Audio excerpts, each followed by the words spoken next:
Don Federico Estrada, gerente de la Lonja de Propiedad Raíz de la ciudad de Medellín. ¿Cómo está usted?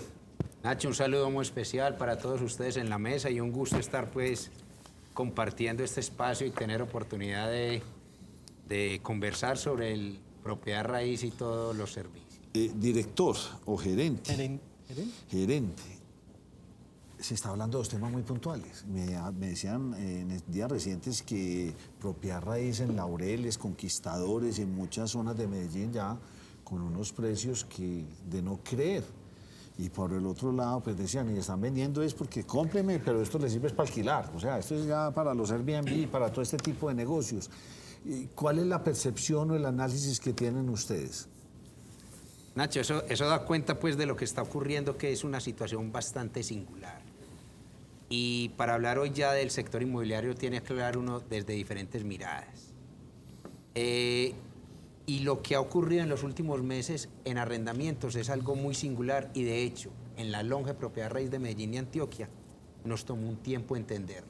Nunca habíamos sentido que no había vivienda para arrendar, que no había apartamentos para arrendar, que recorrías la ciudad y no veías avisos de ese arriendo. ¿Qué está sucediendo? Entonces, empiezo por la consecuencia. Están incrementándose de manera importantísima los cánones de arrendamiento.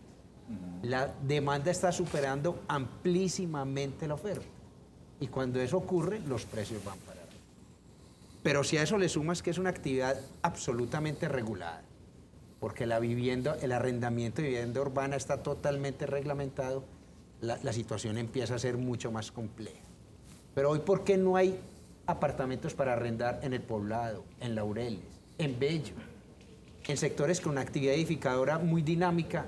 Y uno dice, pero si están entregando edificios bien grandes, bastantes apartamentos, mucha llegada de inversionistas a esos edificios y no hay nada para arrendar. Entonces nosotros encontramos tres aspectos principalmente.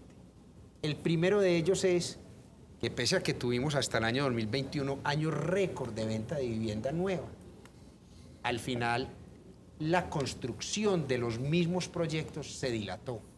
Tuvo algún impacto la pandemia, pero los constructores también empezaron a construir a más largo plazo, 36 meses y más, lo que no se veía. Y eso, digamos, en los últimos 2 años se empezó a ver. Cuando entregamos 18.000 viviendas en promedio en el Valle de Aburrá, se empezaron a hacer entregas de solo 12.000 viviendas. Y si empezábamos a ver que esas viviendas nuevas, más o menos el 18% entraba al mercado de arrendamientos, pues obviamente empezamos a ver una oferta habitacional para arrendar menor. El segundo de ellos, cada vez vivimos menos personas en cada vivienda. El DANE, por ejemplo, en el año 2005 encontró que el 11% de las viviendas en el país la ocupaban una persona.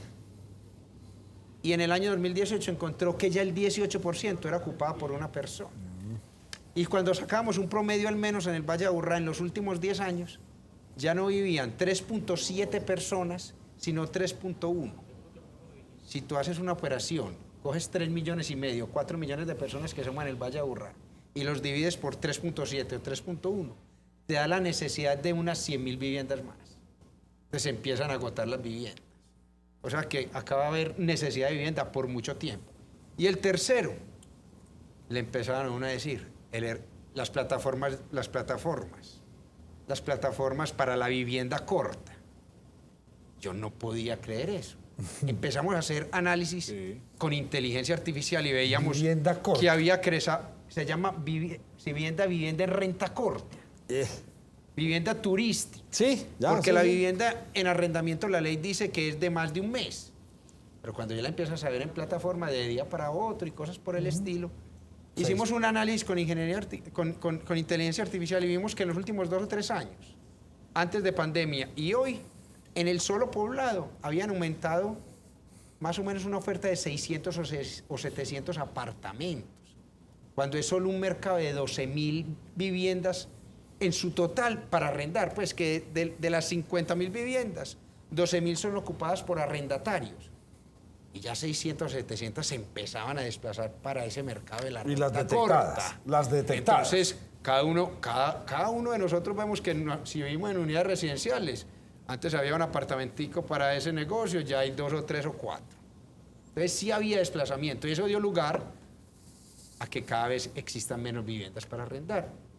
Conclusión, la demanda supera ampliamente la oferta, precios hacia arriba. Empiezan entonces, ¿qué hacer los propietarios? A darse cuenta de que es mejor que le desocupen a uno el apartamento para volverlo a arrendar.